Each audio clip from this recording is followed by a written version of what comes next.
Jason Silva, host of Brain Games, one of my favorite people, the awesome Shots of All series that you do, and a speaker Thanks. at our upcoming ExO World event. I wanted to really get a minute or two with you to get your sense of this incredibly crazy time. Where do you think we're at as a global race and a species today?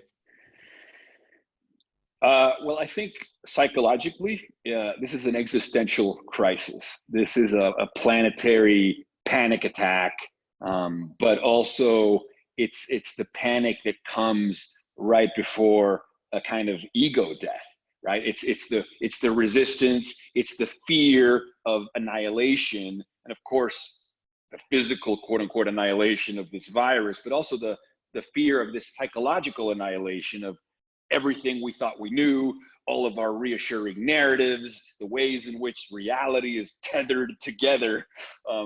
Eric Davis, the writer, has this great line. He says, "This is the moment when baseline reality dissolves and no new reality has yet emerged in its pixelating wake."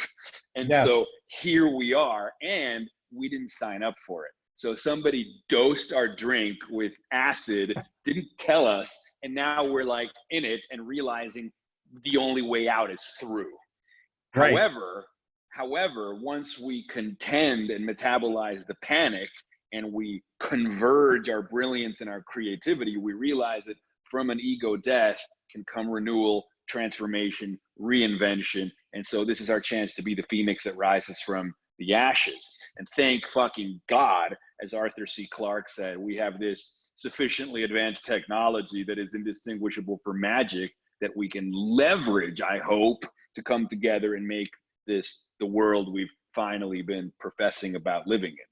Yeah, totally awesome and stated about as succinctly as anybody as usual can state. So bless you for that. Bless you. I've been framing it as a we've been heading towards Mad Max, and we now have the opportunity to head towards Star Trek, and really come out with and realize the full potential of our human race. And you've been doing a lot of thinking, a lot of work on the mechanisms by that. How would you go about? What would you take on, or advice would you give to people to kind of optimize for the future and fully realize and lift themselves up from where we are and get out of that panic attack? Yeah, well, I think the most important thing is to understand the underlying incentives beyond the media machinery. Now, I'm not about to like paraphrase Trump and start using the term fake news, but what I definitely can remind people is that if it bleeds, it leads. Yeah. And so it becomes a race to the bottom of clickbaiting us in the worst case scenario projections. And Right. those incentives are built into the system. There's no wizard behind the curtain. The emperor wears no clothes. It's not a conspiracy to scare us. It's just a system built to attract eyeballs, which inadvertently becomes a race to the bottom. So I think it's important for people to practice a little bit of information discernment and information diet. Try maybe going to the source, not just the report, look at some of the data, realize that some of these worst case projections have not come to pass, not by a large factor. And that's not to say that this is not a problem that needs to be dealt with, but that the sky is not necessarily falling.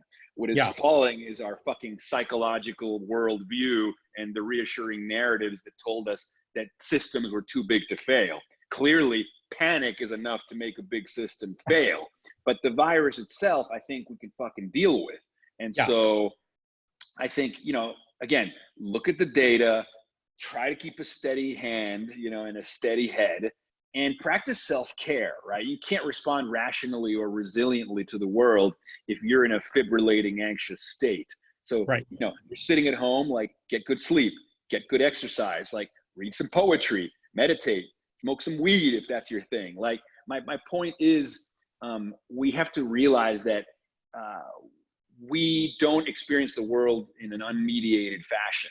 So our sort of inner physiology informs how we perceive what's happening. So we also have to practice a little bit of self-care and just to make ourselves as resilient and balanced and homeostatically balanced as we can as we deal with what's happening. I love your framing of let's stabilize ourselves, and that gives us a launching pad. There's a wonderful saying in French that says reculer pour mieux sauter, which means step back so you can jump further. Beautiful. And we're in that mode now. So Jason Silva, see you in a week on the 14 to 16 ExO World. I'm sure people will really enjoy getting more insights from that incredible brain of yours. And the sheer insight and inspiration. A lot of people wonder, where do you divine these wonderful phrasings from? And you will might have to answer that at the event. I'm happy to, man. Well, it takes one to know one, brother. Thank you. Okay. Big hug. We'll see you there. All right, brother. Okay. Cheers. All right.